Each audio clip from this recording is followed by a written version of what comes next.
Selamat pagi Healthizen dan Civitas Hospitalia RSUD Ciawi. Kembali di acara PDKT, Podcast Kesehatan Terkini RSUD Ciawi. Perkenalkan, saya Dr. Gloria Evita sebagai moderator pada pagi hari ini.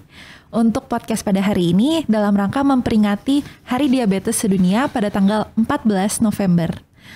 Oleh karena itu, tema PDKT kita pada hari ini adalah akses untuk perawatan diabetes. Sudah datang bersama kami, narasumber kami yang terpercaya, Dr. Christina Tarigan, SPPD Finasim. Selamat pagi, dokter. Selamat pagi, Dr. Gloria. Selamat pagi semuanya. Semoga apa yang kita bicarakan hari ini dapat berguna ya. Iya dok, jadi untuk tema hari ini tentang diabetes ya dok, di mana masyarakat itu mungkin masih banyak yang belum terlalu paham dan mungkin masih banyak mitos-mitos yang beredar dok. Mungkin boleh dijelaskan sedikit sebenarnya diabetes itu apa sih dok? Jadi nanti kita akan bahas lebih dalam nanti, tapi mungkin yang paling penting adalah bahwa peningkatan tekanan gula darah pada pasien-pasien dengan diabetes pada awal dia meningkat gula darahnya itu tidak banyak memberikan gejala. Nanti setelah beberapa lama sekitar 5 sampai 10 tahun pasien-pasien tersebut menderita diabetes baru ada gejalanya, dan rata-rata yang datang ke pengobatan itu tuh sudah yang dalam kondisi komplikasinya yang sudah tidak baik. Makanya bagaimana kita mengenali diabetes secara dini mungkin itu yang paling penting. Karena seperti kita ketahui ya bahwa diabetes ini menjadi salah satu penyakit dasar untuk hampir semua penyakit. Kalau kita diabetes, pembuluh darah kita rusak nih, dan pembuluh darah kita tuh seluruhnya dari ujung kepala sampai ujung kaki itu rusak. Sedangkan kalau kita rusak pembuluh darahnya, dia semakin mengecil pembuluh darahnya. Mengecilnya pembuluh darah, alirannya berkurang, akhirnya semua organ bisa terkena. Makanya resiko untuk terjadinya stroke lebih tinggi, resiko untuk terjadinya cardiovascular disease atau kena serangan jantung itu tinggi. Dan itu semuanya tuh, mata, ginjal semuanya. Kasus-kasus untuk terjadinya kondisi gagal ginjal di Indonesia yang harus cuci darah sampai seumur hidup itu nomor 3 penyebabnya adalah karena diabetes. Jadi harus kita ketahui itu, jangan sampai nanti datangnya sudah dalam kondisi yang kurang berapa baik. Gitu Dokter Gloria. Baik dok, jadi memang preventif ya dok yang diutamakan, pencegahannya ya sebenarnya, karena kalau udah kena panjang lagi ya dok ceritanya. Kalau udah kena long lifetime ya hidupnya harus dengan obat-obatan ya. Baik dok. Mungkin di masyarakat juga masih banyak mitos-mitos yang beredar ya, yang mungkin bikin jadi takut, jadi khawatir itu ya dok ya. Banyak gini loh, ada yang bilang bahwa saya makan belitung supaya gula darah saya turun, katanya saya normal. Itu juga salah tuh. Sebenarnya bagaimana kita makan itu adalah bagaimana kita menghitung jumlah kalori yang kita makan setiap hari. Kalau saya makan nasi, kalau nasi itu 100 gramnya 129 kalori. Sedangkan belitung 100 gramnya, coba lihat sendiri masing-masing, itu tuh tinggi. Jadi bukan dari saya menggantikan jumlah makanan saya, tapi menggantikan jenis makanan saya, tapi sebaiknya kita menghitung jumlah makanan sesuai dengan kebutuhan setiap hari. Itu yang paling benar. Terus kemudian ada yang bilang kalau saya sakit gula, saya makan yang pahit, minum pahit, makan apa yang pahit begitu sehingga nanti gula saya netral. Nah itu nggak bisa dong. Jadi sebenarnya kalau misalnya di segelas air kita masukkan, ini air penuh dengan gula, terus kita masukkan lagi dengan yang pahit, itu gulanya nggak berkurang di situ, tetap di sana. Tetap di situ gulanya. Jadi banyak sekali mitos-mitos yang sebenarnya harus diperbaiki di sini ya. Mungkin dari pasien-pasien yang berobat juga sering menanyakan ya dok, macam-macam mitos ya. Ya baik. Jadi mungkin dari materi pada hari ini untuk teman-teman Healthizen sekalian bisa mendapat wawasan baru mengenai diabetes yang harapannya dapat memperluas pengetahuan dan juga disebarkan ke orang lain agar awareness mengenai diabetes di Indonesia juga meningkat, dengan harapan outcome-nya juga lebih baik ya dokter. Baik. Tanpa berlama-lama lagi, mungkin kita bisa langsung masuk ke materi paparan dari Dokter Christine. Silakan dokter. Terima kasih. Selamat pagi semuanya. Saya akan memulai mengenai diabetes. Mudah-mudahan ini berguna untuk kita semua. Kita mulai yuk. Kenali diabetes untuk hidup lebih baik. Jadi diabetes itu adalah suatu penyakit metabolik yang ditandai dengan adanya peningkatan kadar gula di dalam darah. Nah, peningkatan kadar gula di dalam darah ini bisa disebabkan oleh beberapa macam. Jadi bukan hanya karena makanan. Nah ini juga yang menjadi penting karena semua orang yang kena diabetes yang datang ke poli penyakit dalam itu dia bilang, dokter saya tidak makan dokter. Saya tidak makan sehingga gula darah saya normal. Itu salah. Karena memang bukan hanya sekedar makanan yang bisa menyebabkan kita menjadi diabetes. Slide berikutnya. Nah, kita pelajari dulu deh. Indonesia itu termasuk dari 10 negara terbesar di dunia. Ada di angka nomor 7. Jadi kalau misalnya nih, di situ ada tertera bahwa jumlahnya 10.700.000 penduduk Indonesia. Dan itu yang sekarang terdata. Sedangkan seperti kita ketahui data Indonesia itu sebenarnya kurang berapa baik. Jadi lebih banyak data yang tidak termasuk ke dalamnya. Jadi mungkin jauh lebih tinggi dari 10.700.000 dan itu tinggi sekali dokter. Jadi kalau misalnya 10.700.000 terus yang tidak ketahuan mungkin jauh lebih besar lagi angkanya. Artinya penduduk Indonesia sebenarnya banyak sekali yang terkena diabetes. Seperti kita ketahui bahwa diabetes itu akan merusak seluruh pembuluh darah. Kalau di kami namanya disfunksional pembuluh darah ya, itu akan menyebabkan kerusakan pembuluh darah di seluruh pembuluh darah sehingga akan menyebabkan semua komplikasi yang tidak baik. Oke, jadi bagaimana cara kita mengurangi jangan sampai jatuh ke dalam diabetes? Mungkin itu nanti yang terpenting. Oke, slide berikutnya. Nah, kapan sih saya mulai harus khawatir bahwa saya terkena diabetes? Bahwa yang pertama adalah ras atau etnis. Indonesia termasuk yang tinggi tadi, etnisnya termasuk tinggi bahwa terkena diabetes. Oleh karena itu, pada pasien usia-usia di atas 40 tahun, ini yang kedua ya, usia di atas 40 tahun kita wajib memeriksakan kadar gula darah kita.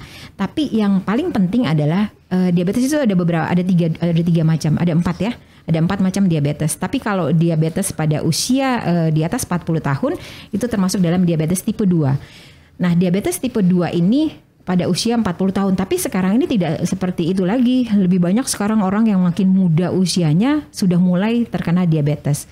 Karena itu kalau dari aturannya di atas 40 tahun seseorang wajib memeriksakan gula darahnya. Dan yang paling penting adalah jangan hanya memeriksakan gula darahnya sewaktu saja.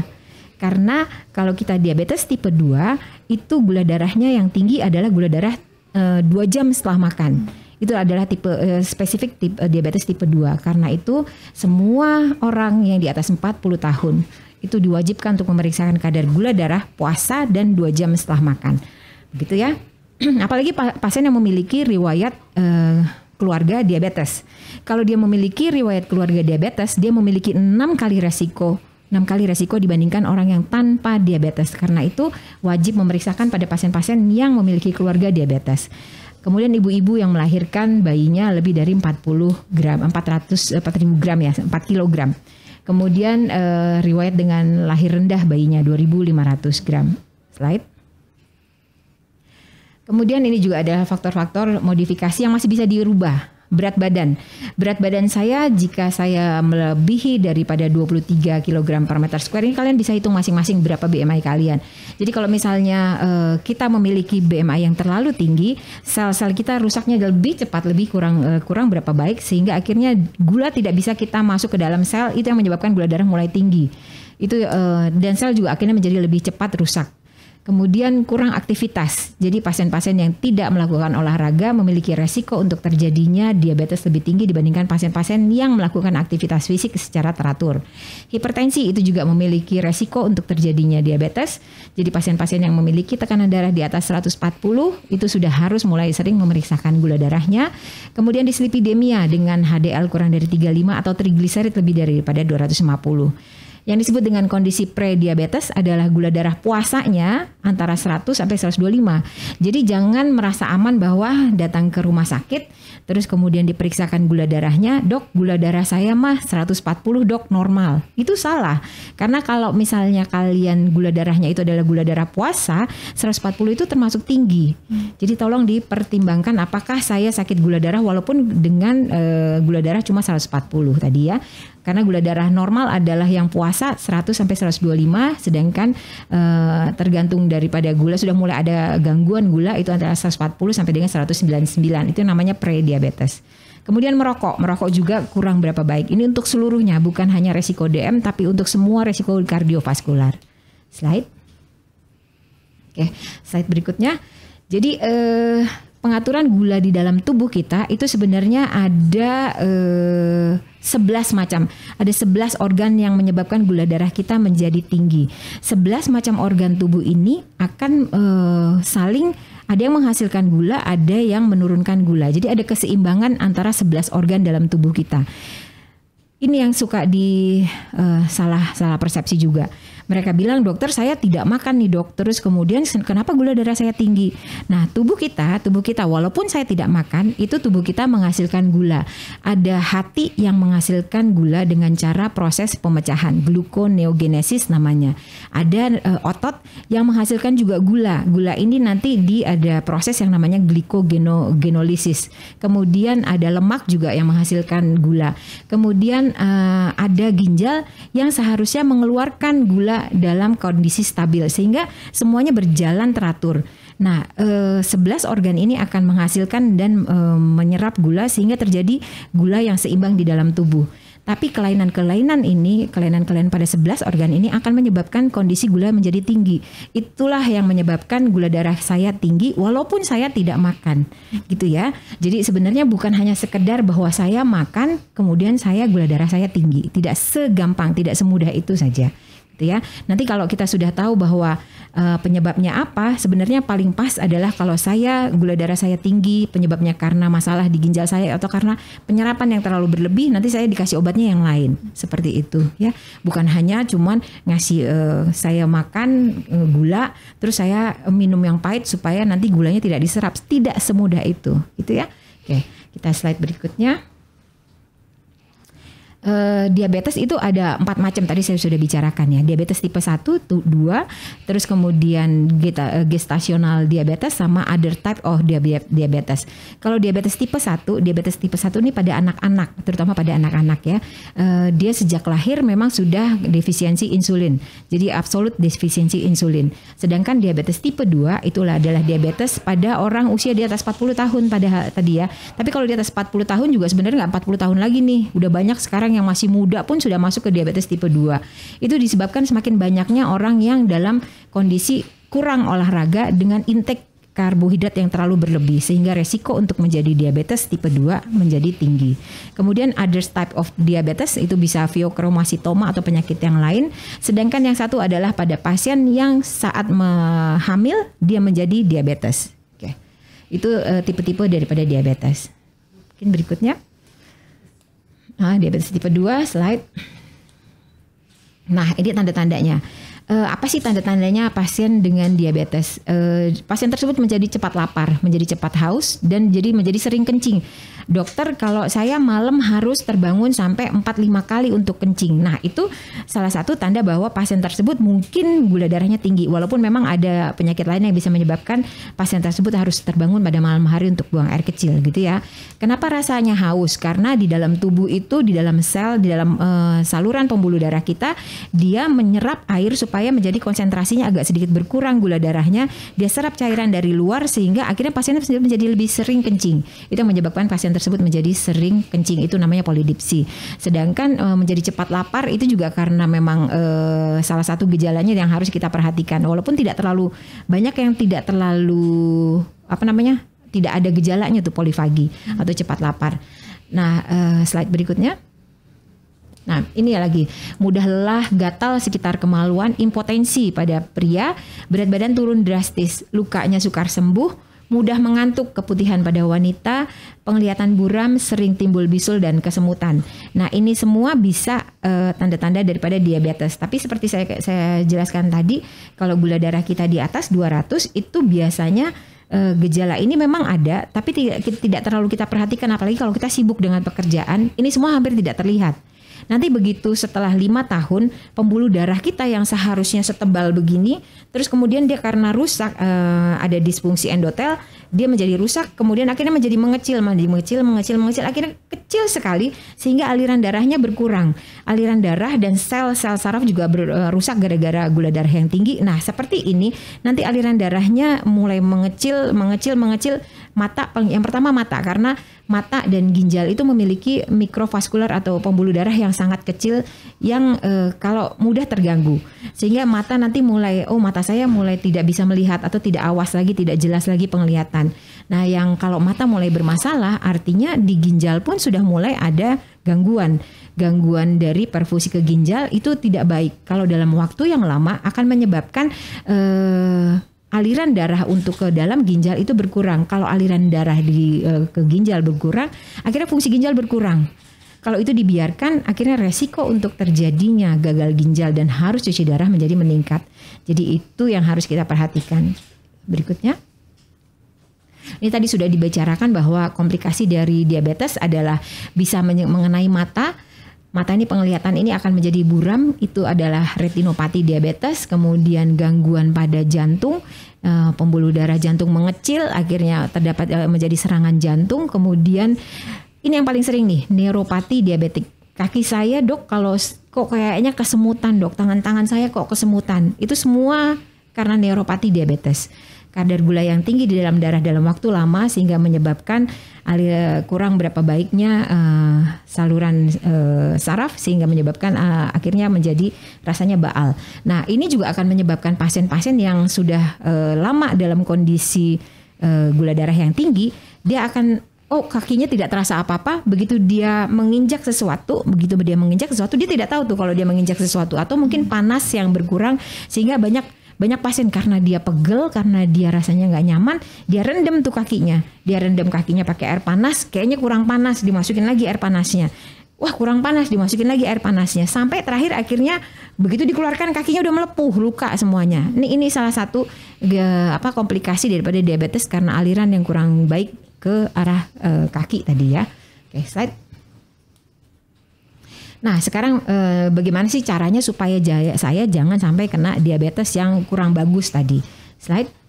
Itu banyak cara ya. Yang pertama, lakukan aktivitas fisik 3-5 kali dalam 1 minggu, 150 menit dalam 1 minggu.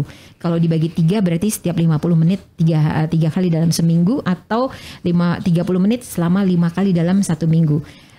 Jalan kaki pagi saja, seperti itu sudah cukup ininya untuk olahraga ya. Kemudian konsumsi sayur-sayuran dan buah-buahan lebih banyak dengan porsi dikurangi untuk garam, gula dan lemak jenuh. Nah ini yang tadi saya bilang bahwa kita harus menghitung jumlah kalori kita. Jumlah kalori itu dihitung berdasarkan dengan BMI. Jadi BMI kita berapa dikalikan, kalau wanita dikalikan 25, kalau pria dikalikan 30 kilokalori.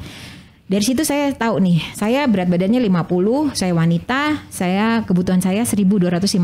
Saya cuma ngasihnya sepintas saja mengenai perhitungan kalori ya, tidak sampai harus yang lainnya. Jadi cuma yang sederhana saja, kalau misalnya badan saya 50 dikalikan 25 berarti sekitar 1250. Bagaimana saya tahu bahwa 1250 adalah porsi makan saya? Itu tinggal buka di Google. Sekarang masa saatnya bisa membuka Google, itu gampang banget ya. 100 gram nasi adalah 129 kalori. Kalau saya makan pagi, nasinya saja sudah 300 gram, berarti dari nasi saja saya sudah 400 kalorinya. Kalau saya makannya 3 kali sehari, berarti dari nasinya saja saya sudah habis 1200 kalori. Itu sangat tinggi. Jadi jangan bilang bahwa habis itu dia bilang gini, enggak dok, saya mah gak makan nasi dokter, saya mah makannya nasinya udah nasi putih, saya bukan nasi putih lagi, saya makannya nasi merah. Nasi merah 100 gramnya adalah 110 kalori. 110 kalori, kalau itu juga hampir sama tingginya jadinya. Jadi bukan karena saya merubah makanan saya, tapi jumlahnya tidak dikurangi. Maka dari itu jumlah makanan harus dihitung. Mulailah buka internet saudara-saudara sekalian ya, teman-teman semuanya. Ini tuh berapa sih kalorinya? Kalau kalian makan McBurger ya, Big Mac kalau nggak salah. Big Mac itu 1.700 kalori. Sekali makan 1.700 kalori. Kalau kalian habis itu berolahraga nggak jadi masalah. Tapi kalau tidak olahraga habis makan itu 1.700 mau dikemanakan itu kalori. Itu sih begitu banyaknya ya. Nah kemudian seringlah cek gula darah.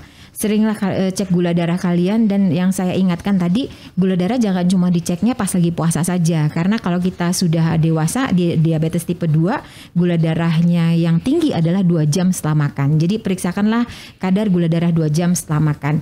HbA1c adalah kadar gula yang menempel pada hemoglobin. Kadar gula yang menempel dalam hemoglobin ini harus adalah rata-rata kadar gula darah dalam 3 bulan. Jadi HbA1c diharapkan kurang dari 7 pada pasien diabetes. Kalau yang normalnya harus kurang dari 6,5 ya. Itu lebih bagus lagi kalau di bawah, karena kalau di 5,5 sampai 6,5 itu termasuk prediabetes ya. Oke, itu diperiksakan setiap 6 bulan. Kemudian Pertahankan berat badan ideal. Tadi sudah tahu bahwa kalau sel tubuh kita kurang berapa baik, kurang olahraga, resikonya gula tidak bisa masuk sehingga resiko untuk terjadinya DM lebih tinggi. Hindari rokok, kemudian kelola stres karena stres dapat meningkatkan gula darah. Ya, slide. Jika terdiagnosis, jadi tadi saya mau merubah pola hidup saya, tapi ternyata nggak bisa nih, udah terlambat. Saya sudah kena diabetes. Apa yang harus saya lakukan? Slide. Yang pertama mengikuti edukasi penyuluhan. Ini sekarang nih banyak banget nih. Ada komunitasnya diabetes tuh banyak banget. Ada komunitas diabetes di mana-mana ada. Silahkan ikut itu sehingga saya termotivasi bagaimana saya supaya pola hidup saya lebih baik, bagaimana apakah saya harus minum obat saat ini, bagaimana kalau saya menjadi gula darah saya terlalu rendah. Itu semua ada grup-grupnya, silahkan ikutan. Kemudian yang paling penting adalah jumlah makan, jumlah kalorinya. Di sini ada 3J namanya. Jumlah, jenis, dan jam. Kalau kita sudah terdiagnosa sebagai diabetes, jumlah makanan, jenis makanan, dan jam makan itu tidak boleh terlalu bervariasi lagi. Kalau kalian makan misalnya 500 kalori, terus kemudian kalian minum obat gula darah, kemudian gula darah kalian sudah baik, artinya porsi makan itu adalah porsi makan yang seharusnya kalian makan. Janganlah makannya nanti berubah lagi. Nanti siang saya makannya di jam 10, jam 12 saya makan lagi, jam 1 saya makan lagi. Itu gula darahnya akhirnya jadi naik turun. Nah, kalau obat gula kan ada waktunya nih. Nah, itu tuh penting nih supaya semua juga pada tahu bahwa kenapa saya minum obatnya sih 3 kali sehari. Kenapa sih saya minum obatnya 2 kali sehari? Karena obat itu ada kerja, ada masa waktunya. Jadi kalau misalnya metformin disuruh makannya 3 kali sehari, artinya 8 jam sekali saya harus makan. Seperti itu ya. Nah, terus kemudian jenis makanan dan jumlah makanan. Jangan terlalu bervariasi kalau kita sudah sakit diabetes. Kemudian konsumsi obatan secara teratur. Slide. Melakukan aktivitas fisik, ini juga tadi sudah dibahas bahwa memang harus ada olahraga setiap hari. Kemudian ukurlah gula darah Anda sesering mungkin. Karena biasanya nih, ini juga yang harus dikasih tahu nih. Biasanya kalau saya ke dokter, saya udah langganin nih sama dokter A. Kemudian dokternya suka cerewet kalau misalnya gula darah saya tinggi. Jadi pas lagi periksa, saya diet. Terus kemudian minum obat, terus kemudian saya periksakan. Begitu dilihat sama dokter, wah gula darahnya bagus. Rasanya seneng. Padahal mungkin begitu dia pulang, dia langsung makan ke pinggir jalan, dia makan banyak. Nah itu bukan seperti itu.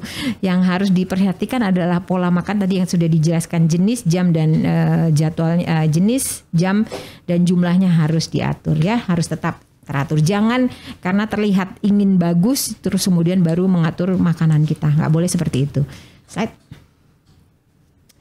Nah, kalau saya sudah kena diabetes supaya saya jangan sampai terkena komplikasi. Tadi sudah dibicarakan nih. Tadi kita udah ngomong HbA1c. HbA1c itu kalau terlalu tinggi akan menyebabkan komplikasinya yang sangat banyak ya. Kalau kita menurunkan 1% saja kadar HbA1c, itu resiko untuk serangan jantung, resiko untuk serangan kena nefropati diabetes itu turunnya sampai 32%, 24%, 36%. Itu tinggi sekali. Jadi dengan menurunkan kadar HbA1c sedikit saja kita harus menurunkannya sehingga menurunkan resiko untuk terjadinya komplikasi ya. Oke, lanjut slide. Ya tadi ini dibahas lagi, berarti minumnya harus teratur, jaga gula darahnya, kemudian konsumsilah makanan buah-buahan dan sayur-sayuran 3 porsi, 5 porsi sehari. Itu ya. Slide berikutnya. Aktivitas fisik.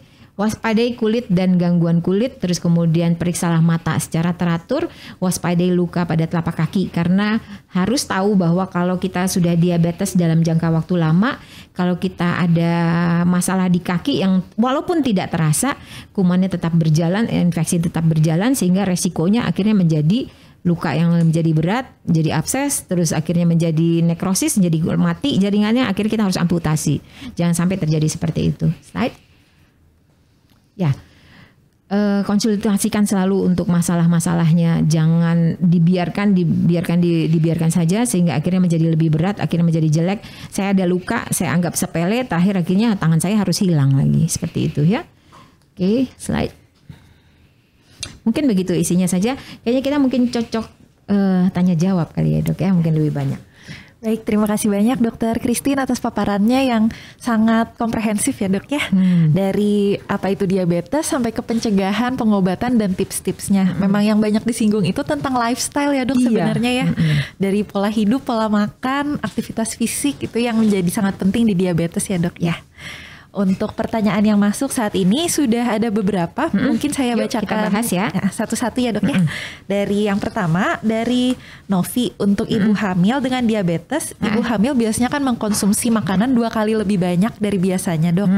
Dan untuk ibu hamil yang sudah mengkonsumsi obat gula, dalam hal ini metformin, apakah dosisnya perlu dinaikkan Dok? Kemudian untuk ibu hamil yang tidak punya alat cek gula darah, bagaimana cara mengetahui kalau gula darahnya itu dalam batas yang baik Dok? Ini pertanyaannya seru nih, bagus deh ya.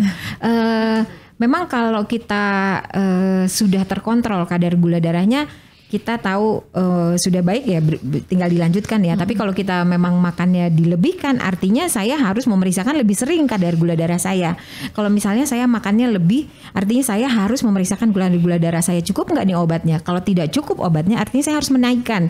Metformin memang pilihan untuk pada pasien-pasien dengan diabetes kehamilan. Tapi ada lagi pilihan yang lain adalah insulin. Jadi sebenarnya kalau kita menggunakan insulin itu jauh lebih mudah kita mengatur kadarnya untuk menurunkan kadar gula darah kita. 1 unit insulin bisa menurunkan sekitar 50 kalori yang kita makan. Jadi benar-benar kalau saya mau pesta, terus saya mau makan 3 piring, saya suntik dulu sesuai dengan hitungannya, itu sebenarnya seperti begitu ya. Itu jauh lebih enak kalau kita menggunakan insulin. Tapi kalau menggunakan metformin, artinya bahwa kalau saya harus dicoba tuh, kalau saya makannya segini, porsi saya berapa, kemudian 2 jam setelah makan, 2 jam adalah kadar gula darah paling tinggi di dalam darah. Jadi 2 jam setelah makan diperiksakan, oh gula darah saya nih masih di atas 180, artinya tidak sesuai dengan kontrol gula darah. Saya bisa menaikkan kadar metformin saya. Kan itu bisa sampai dengan 850 ya, sehari bisa sampai 2000 gram ya. Oke, gitu. Terus pertanyaan kedua tadi? Yang kedua, kalau tidak punya alat cek gula darah untuk mengetahuinya bagaimana Dok? Itu sekarang harus punya.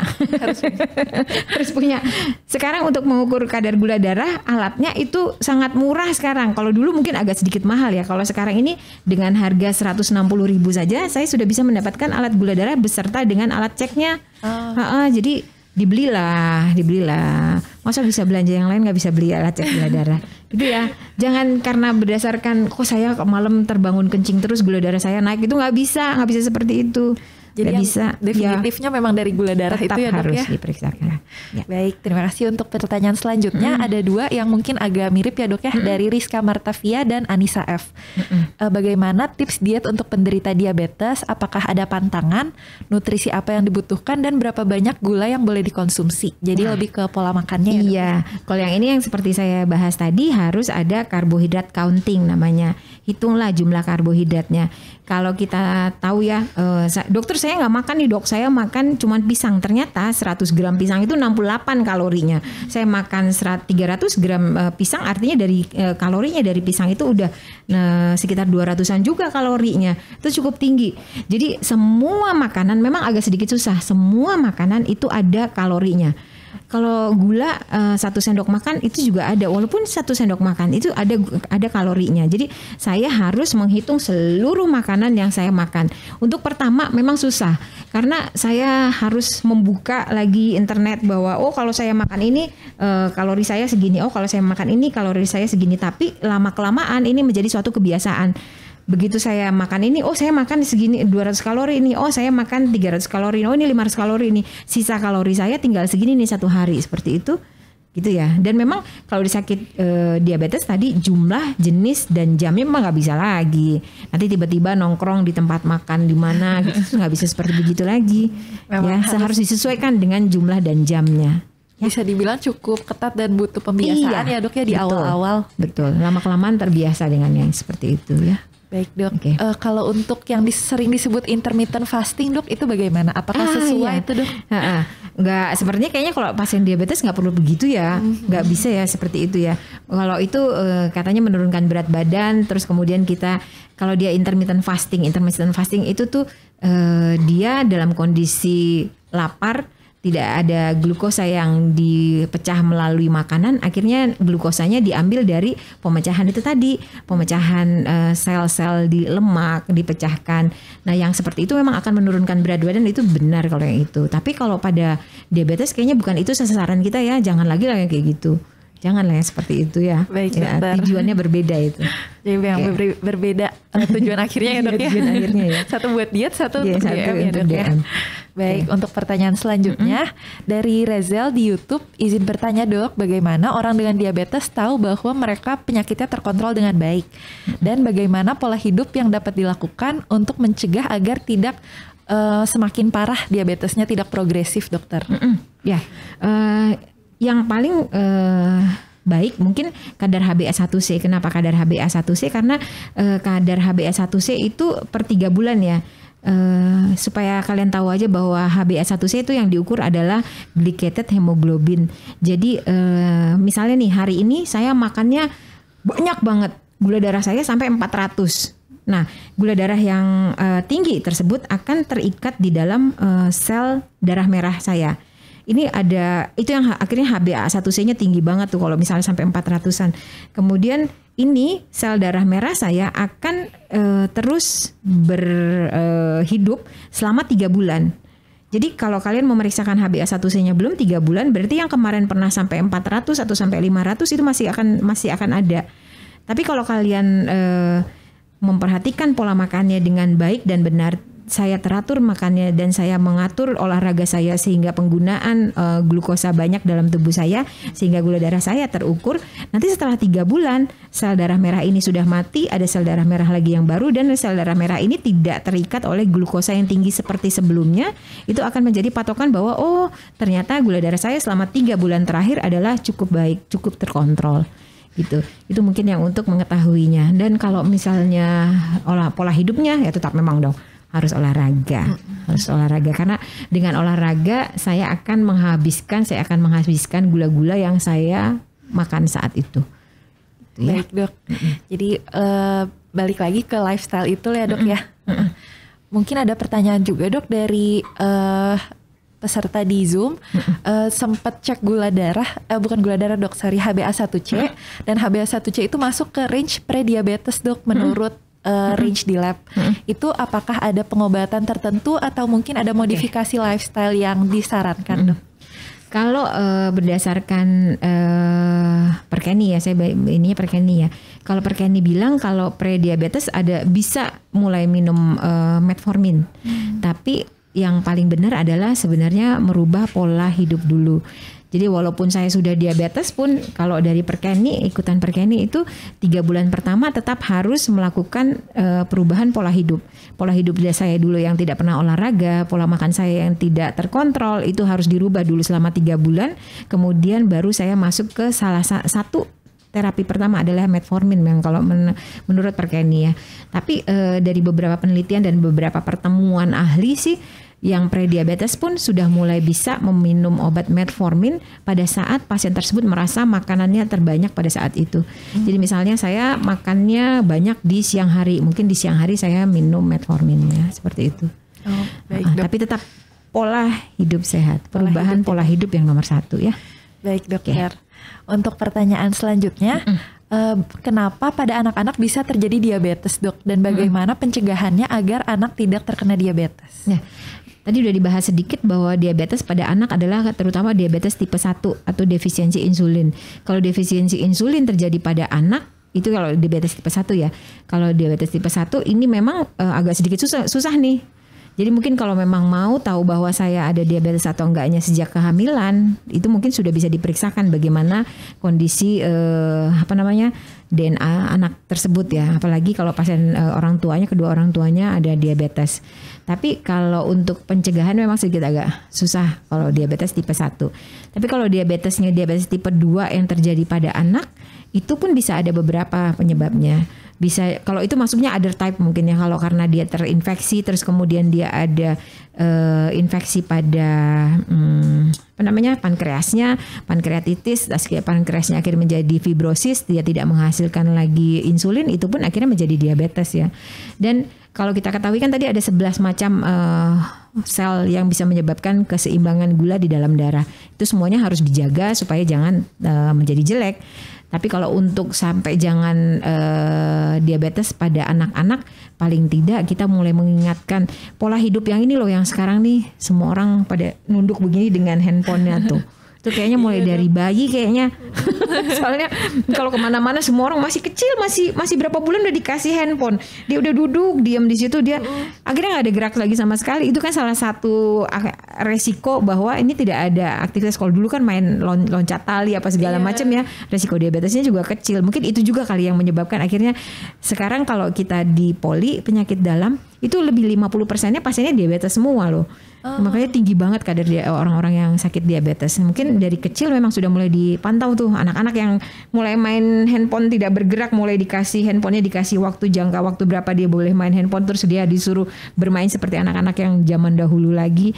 Terus kemudian pola makan sekarang kan junk food banyak banget ya. Sebentar-sebentar mamanya nggak sempat masak, McDonald gitu. Ya, pola makannya tidak terkontrol lagi. Jadi pencegahan itu emang bukan pas udah berumur ya, Dok, justru dari kecil ya. Jadi yang konsepsi mumpung masih muda nggak apa-apa, itu boleh. Harus kurang tepat ya, Dok, ya sebenarnya nggak bisa ya. Baik, untuk pertanyaan selanjutnya, Dok, untuk penyandang diabetes dapat makan gandum tetapi tidak boleh makan nasi. Apakah ada batasannya, Dok, untuk gandum mungkin seperti roti gandum gitu, Dok? Semuanya sama seperti yang tadi saya kasih tahu bahwa roti gandum pun ada ininya, ada kalorinya. Jadi jumlah kalori tetap harus diperhitungkan. Kenapa roti gandum pilihannya bukan nasi putih? Nah, ini ada lagi yang lainnya yang namanya indeks glikemiknya. Indeks glikemik. Jadi kalau makan roti gandum itu akan menjadi lebih lama untuk pemecahannya dibandingkan dengan dia makan nasi putih. Nasi putih itu cepat dia pemecahannya, glukosanya cepat tinggi, cepat naik. Mungkin itu memang kurang berapa baik dibandingkan dengan roti gandum. Itu saja ininya ya. Tapi bukan kalau dalam jumlah kalori, tetap jumlah kalori harus dihitung, jumlah kalori yang dimakan. Itu terus yang ya mungkin itu ya. Ada lagi? Baik, Dok, terima kasih. Untuk pertanyaan selanjutnya, untuk diabetes yang pada ibu hamil, Dok, jika pada saat hamil ada diabetes, apakah saat melahirkan akan langsung hilang, Dok, atau bisa berlanjut? Nah, iya. Kalau kita memang diabetesnya yang tipe keempat tadi yang gestasional diabetes itu pada saat saya belum hamil saya tidak ada diabetes, saya memang tidak ada diabetes. Kemudian pada saat saya hamil saya akhirnya menjadi diabetes. Itu kalau saya sudah selesai masa kehamilan saya, resiko untuk saya menjadi diabetes akan lebih tinggi. Makanya tetap itu tadi sama aja. Harus olahraga, harus diet, harus seperti itu. Kalau dia sudah melahirkannya. Oke, baik, Dok. Ini ada yang menarik nih, Dok, pertanyaan selanjutnya. Untuk orang yang menderita diabetes dengan gula darah yang tinggi, apakah boleh donor darah, Dok? Ya, yang sampai sekarang sih yang tidak boleh itu yang infeksi ya. Infeksius ya. Kalau gula darahnya tinggi sebenarnya bukan kontraindikasi sih. Karena orang pasien diabetes itu tidak terikat oleh gen yang diberikan pada saat itu ya. Karena kalau misalnya dia gula darahnya tinggi, gula darah yang tinggi di dalam darah itu juga tidak akan lama dia bertahan. Gula darah itu akan turun setelah 2 sampai dengan 4 jam juga dia akan turun gula darah yang ada di dalam darah. Dia akan hilang. Jadi bukan menjadi alasan untuk tidak donor darah ya, Dok ya? Baik, Dok. Untuk pertanyaan selanjutnya, apakah makanan-makanan yang biasanya ada label ramah diabetes atau khusus orang dengan diabetes, apakah itu serta-merta berarti aman, Dok? Tidak perlu dihitung atau sebenarnya belum tentu juga, Dok? Apa tuh makanan yang ramah diabetes? Makannya apa ya? Kadang-kadang di bakery mungkin ada section yang buat khusus mungkin, orang diabetes gitu, Dok. Kalau itu mungkin bagusnya, mungkin itu akan dipergunakan misalnya saya gula darah saya tinggi, terus saya ingin makan kue, terus ternyata ada tempat yang khusus bagian kue yang aman gulanya. Mungkin itu penggunaan gulanya penggunaan gulanya mungkin dipergunakan yang low kalori gula. Terus kemudian susunya juga mungkin yang low kalori, terus kemudian dipergunakan seratnya tadi yang pakai pemanis yang jadi mungkin yang seperti itu bagus sih, bisa aja ya. Paling tidak kan memang kita ngitungnya jumlah kalorinya ya.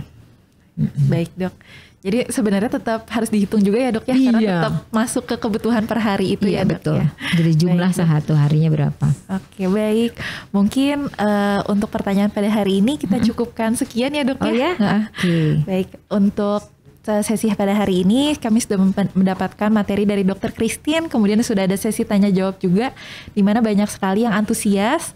Mungkin bila ada beberapa pertanyaan yang mungkin belum terjawab atau masih ada pertanyaan lanjutan bisa konsul langsung ke Dr. Christine ya dok ya di Poliklinik di RSUD Ciawi dok. Baik, terima kasih. Mungkin ada kata-kata terakhir dok untuk peserta-peserta yang sedang mengikuti pesan-pesan mengenai diabetes dokter. Ya, yang paling baik adalah pencegahan. Jadi jangan sampai kalian kena diabetes, mencegah jauh lebih baik. Karena kalau sudah terkena diabetes, artinya long life, seumur hidup kalian harus minum obat. Dan jangan berpikir bahwa saya minum obat terlalu banyak sehingga ginjal saya rusak. Itu nggak ada ceritanya seperti itu. Karena kalau kita rutin meminum obat, gula darah saya terkontrol, bukan itu yang menyebabkan ginjal saya rusak. Ini yang paling banyak. Sebenarnya itu yang paling banyak. Jadi kalau saya minum obat teratur sesuai dengan ketentuan dari dokter, saya akan aman.